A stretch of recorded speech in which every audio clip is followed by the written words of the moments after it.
Primeiro livro dos Macabeus, capítulo 11. Ora, o rei do Egito reuniu um exército tão numeroso como a areia que cobre a praia do mar, bem como uma considerável frota, e por astúcia procurou apoderar-se do reino de Alexandre para anexá-lo ao seu. Chegou à Síria com palavras de paz. Por isso os habitantes das cidades lhe abriam suas portas e lhe vinham ao encontro, porque o rei Alexandre havia mandado acolhê-lo, já que era seu sogro. Mas Ptolomeu, logo que entrava numa cidade, deixava ali tropas para segurar-se dela.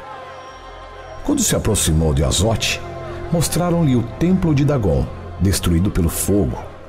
Azote e os arrabaldes da cidade em ruínas, os cadáveres jacentes por terra e os restos calcinados daqueles que haviam sido queimados na guerra, postos em montes sobre seu caminho. Acusaram igualmente Jonatas, contando ao rei tudo o que ele havia feito, mas o rei guardou silêncio. Jonatas veio-lhe ao encontro com pompa até Jope, onde se saudaram mutuamente e passaram a noite. Em seguida, Jonatas acompanhou o rei até o rio, chamado Eleutério, e voltou a Jerusalém. O rei Ptolomeu estabeleceu assim seu poderio sobre todas as cidades, da costa até a cidade marítima de Seleucia, forjando maus desígnios contra Alexandre, e mandou dizer ao rei Demétrio: Vem, façamos juntos uma aliança e dar-te-ei minha filha, a mulher de Alexandre, e tu reinarás sobre o reino de teus pais. Lamento com razão ter-lhe dado minha filha, porque ele procurou matar-me, e acusava-o assim porque cobiçava seu reino. Retomou-lhe sua filha para dá-la a Demétrio, separando-se dele e manifestando-lhe assim sua inimizade pública. Ptolomeu entrou em Antioquia e cingiu-se com um duplo diadema, o do Egito e o da Ásia. Nesse ínterim, o rei Alexandre achava-se na Cilícia, cujos habitantes se haviam revoltado. Mas logo avisado, veio para travar o combate. Ptolomeu fez sair seu exército, avançou com forças imponentes e o pôs em fuga. Enquanto o rei Ptolomeu triunfava, Alexandre chegou à Arábia para procurar ali um asilo, mas o árabe Zabdiel mandou cortar-lhe a cabeça e enviou-a ao rei do Egito. Ptolomeu morreu 3 dias depois, e as guarnições que ele havia posto nas fortalezas foram massacradas pelos habitantes das cidades vizinhas. Demétrio começou a reinar pelo ano 167. Nessa época, Jonatas convocou os homens da Judéia para apoderar-se da cidadela de Jerusalém e construiu, com esse intuito, numerosas máquinas. Imediatamente, alguns ímpios, animados de ódio para com sua própria nação, dirigiram-se ao rei e lhe contaram que Jonatas sitiava a cidadela. Com essa notícia, ele se irritou e, pondo-se logo a caminho, alcançou Ptolemaida. De lá escreveu a Jonatas que não atacasse a cidadela e que viesse ter com ele o mais depressa possível para conferenciar com ele. Mas Jonatas, logo que recebeu a mensagem, deu ordem para continuar o cerco e, escolhendo alguns dos mais antigos de Israel e alguns sacerdotes, entregou-se ao perigo. Levou consigo ouro, prata, vestes e inúmeros outros presentes, e foi a Ptolemaida encontrar-se com o rei, ante o qual encontrou graça. Com efeito, ainda que alguns renegados de sua nação o combatessem, o rei tratou-o como o haviam feito seus predecessores, e o exaltou à vista de seus cortesãos. Confirmou-o no sumo sacerdócio e em todos os títulos que ele possuía anteriormente, e o considerou como um de seus primeiros amigos. Jonatas pediu ao rei que lhe concedesse imunidade de impostos na Judéia e nos 3 distritos da Samaria, prometendo-lhe em troca 300 talentos. Consentiu o rei e escreveu a Jonatas sobre esse assunto uma carta assim lavrada: O rei Demétrio a seu irmão Jonatas e ao povo judeu, saúde. Para a vossa informação, enviamos também a vós uma cópia da carta que escrevemos a vosso respeito a Lástenes, nosso parente. O rei Demétrio a seu pai Lástenes, saúde. Resolvemos fazer bem à nação dos judeus, nossos leais amigos, em vista de seus bons sentimentos a nosso respeito. Confirmamo-lhes, pois, a posse dos territórios da Judéia e dos 3 distritos de Aferema, de Lida e Râmata, arrebatados da Samaria para serem anexados à Judéia, e todos os lucros pertencerão aos que sacrificam em Jerusalém, em lugar do tributo que a cada ano o rei cobrava dos frutos da terra e das árvores. Desde agora, deixamo-lhes liberalmente tudo que nos cabe do dízimo e do imposto, a taxa das salinas e as coroas que nos eram dadas. Destas vontades nada será anulado, nem agora nem nunca. Cuidai, pois, agora de fazer uma cópia e entregai-a a Jonatas, para que ela seja gravada e colocada na santa montanha. Viu Demétrio que a terra estava silenciosa diante dele, e que nada lhe resistia. Foi por isso que ele licenciou seu exército e mandou seus soldados cada um para sua casa, com exceção das forças mercenárias que ele havia recrutado nas ilhas estrangeiras. Com esta decisão, ele desagradou todas as tropas de seus pais.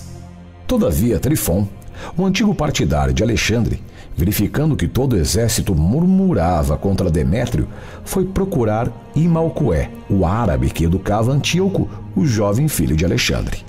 Instou para que o entregasse a fim de fazê-lo reinar em lugar de seu pai, contando-lhe tudo o que fizera Demétrio e a hostilidade que seu exército nutria contra ele. E lá se demorou muitos dias.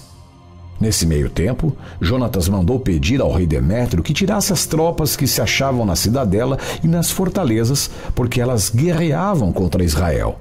Demétrio mandou a Jonatas esta resposta: Não só farei isto por ti e por teu povo, mas cumular-vos-ei de honra a ti e a tua nação assim que tiver ocasião. Agora farias bem em me enviar homens em meu socorro, porque meus soldados me abandonaram. No mesmo instante, enviou Jonatas a Antioquia 3.000 homens valorosos, que se ajuntaram ao rei, e este sentiu-se muito feliz com sua chegada. Com efeito, os habitantes da cidade se uniram em número de aproximadamente 120.000, com o intuito de matarem o rei. Este refugiou-se no palácio e o povo, ocupando as ruas da cidade, começou o assalto. Então o rei chamou os judeus em seu auxílio e todos se agruparam ao redor dele. Depois, espalharam-se pela cidade, matando nesse dia cerca de 100.000 homens. Incendiaram a cidade, apoderaram-se nesse mesmo dia de um numeroso espólio e salvaram o rei. Os habitantes viram que os judeus faziam da cidade o que eles queriam e perderam a coragem. Por isso ergueram deprecações ao rei. Dai-nos a mão e que os judeus parem de combater a nós e a cidade. Lançaram, pois, suas armas e concluíram a paz, enquanto os judeus, cobertos de glória diante do rei e dos súditos, voltaram a Jerusalém com abundantes despojos. Demétrio conservou seu reino e todo o país ficou tranquilo diante dele. Todavia, ele desmentiu sua palavra. Separou-se de Jonatas e não mais lhe pagou benevolência com benevolência. Ao contrário, tratou-o muito mal. Foi após esses acontecimentos que Trifon chegou com Antíoco, que apesar de jovem ainda, tomou o título de rei e cingiu-se com o diadema. Todas as forças que Demétrio havia despedido agruparam-se ao redor dele, para combater este último que virou as costas e fugiu. Trifon apoderou-se dos elefantes e conquistou Antioquia. O jovem Antíoco escreveu a Jonatas: Eu te confirmo no sumo pontificado. Mantenho-te à frente dos 4 distritos e quero que estejas entre os amigos do rei. Mandou-lhe também vasos de ouro, utensílios e concedeu-lhe autorização de beber em copos de ouro, de vestir-se com púrpura, de trazer uma fivela de ouro. Constituiu também seu irmão Simão, governador da região, que se estende da escada de Tiro à fronteira do Egito. Então Jonatas pôs-se em campanha, atravessou o país ao longo do rio e percorreu as aldeias. As tropas sírias juntaram-se a ele para lutar a seu lado, e chegou assim a Ascalon, cujos habitantes saíram todos diante dele com sinais de honra. De lá seguiu para Gaza, que lhe fechou suas portas, investiu contra ela e pôs fogo aos arredores que pilhou. Os habitantes de Gaza imploraram então a Jonatas, que lhes estendeu a mão, mas tomou como reféns os filhos dos nobres e os enviou a Jerusalém. Em seguida, atravessou o país até Damasco. Soube Jonatas que os generais de Demétrio tinham chegado a Cádiz, na Galiléia, com um forte exército, com a intenção de pôr fim à sua atividade. Foi contra eles e deixou na terra seu irmão Simão. Este acampou entre Bet-sur, combateu por muito tempo e a sitiou. Por fim, os habitantes pediram-lhe a paz, que foi concedida. Mas os expulsou da cidade, da qual se apoderou para pôr ali uma guarnição. Jonatas acampou com seu exército perto do lago de Genezar e pela manhã, muito cedo, penetrou na planície de Azor. Logo o exército estrangeiro avançou contra ele na planície e pôs emboscadas nas montanhas. Enquanto o exército marchava reto para a frente, as tropas de emboscada saíram de seu esconderijo e travaram a luta. Todos os homens de Jonatas fugiram e não ficou nenhum, com exceção de Matatias, filho de Absalão, e de Judas, filho de Calfe, chefe da milícia. Jonatas rasgou suas vestes, cobriu a cabeça com pó e rezou. Em seguida, retornou à luta e fez recuar e fugir o adversário. Os seus que fugiam perceberam-no e, retomando para junto dele, perseguiram com ele os inimigos até Cádiz e seu acampamento. Ali se estabeleceram. Naquele dia, morreram cerca de 3.000 estrangeiros e Jonatas voltou a Jerusalém.